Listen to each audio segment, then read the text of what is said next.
Have you ever stopped to think about just how much trust we place in people close to us? Especially, with sensitive stuff like money. It's a huge leap of faith, really. Exactly. And today on the deep dive, we're looking at a story that really brings that into sharp focus.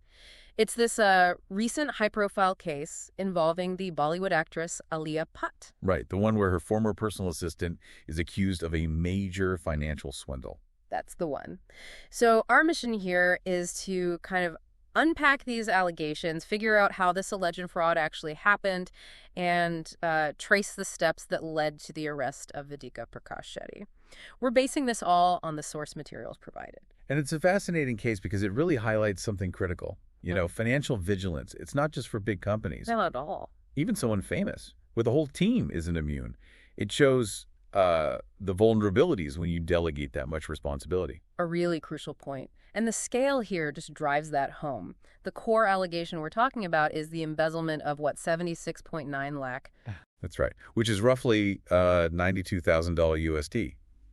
Not a small amount. Definitely not. And this wasn't a quick thing either, right? What was the time frame? No, it allegedly spanned over 2 years, between May 2022 and August 2024. So quite a sustained period. Wow.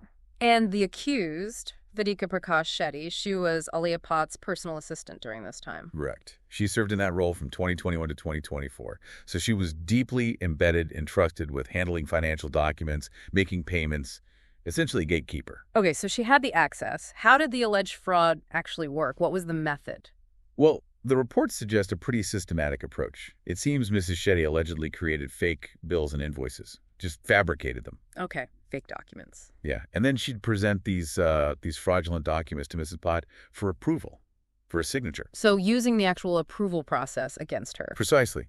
Once those documents were signed off on, the funds were apparently siphoned off. The allegation is she routed the money through a friend's bank account to, obscure the trail. A friend's account. That adds another layer of complexity. It does. It makes it harder to track immediately. It's insidious because it uses the very system meant for control, relying on trust and routine, not some obvious security breach. That's quite something. So if it was that systematic, woven into the routine, how did it eventually get discovered? Was there, a specific trigger? It actually speaks to the importance of those routine checks we sometimes think are just, routine. The discrepancies apparently first surfaced during a regular review of Mrs. Bhatt's financial accounts. Ah, so just standard procedure caught it. It seems so. Once those irregularities were flagged, the matter was brought to Alia Bhatt's mother, Soni Razdan, who's also a veteran actress. Right. And it was Mrs. Razdan who then took the step of filing a formal police complaint. That happened at the Juhu police station on January 23rd, 2025. Okay, so the family acted once they realized. Yes, and it highlights how sometimes those routine audits are the safety net that catches these deeply embedded issues. And once the complaint was officially filed, what happened with Vedika Shetty? Did she cooperate? Well, reports indicate she didn't exactly stick around. She allegedly went into hiding. Really? Tried to evade capture? Apparently so. Oh. It's reported she was frequently changing her location, moving across several Indian states, Rajasthan, Karnataka, Pune, trying to stay ahead of the authorities. That must have made the investigation quite challenging. Absolutely. It shows a certain determination, perhaps, to avoid facing the charges. But the Juhu police were equally determined. They pursued her across these states. And they eventually caught up with her. They did. They apprehended her in Bengaluru, Karnataka. Yeah. Then she was brought back to Mumbai to formally face the charges. It definitely underscores the challenges, but also the persistence involved in these kinds of cross-state investigations in India.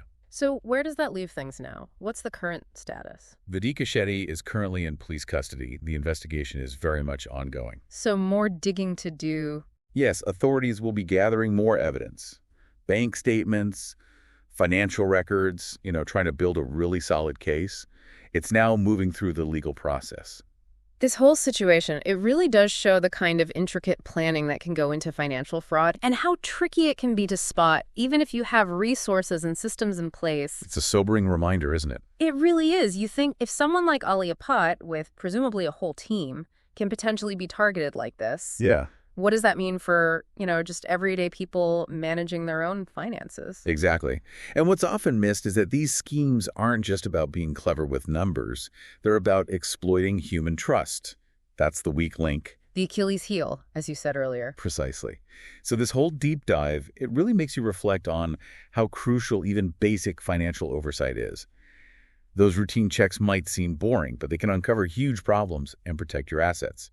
It's a stark reminder, really, that vigilance isn't just for big corporations. It's personal. The ripple effects of these breaches of trust can be massive. So maybe, the thought to leave everyone with is this. What are the subtle ways trust might be tested in your own financial world? And what simple routine check could you implement that might just shine a light on a potential risk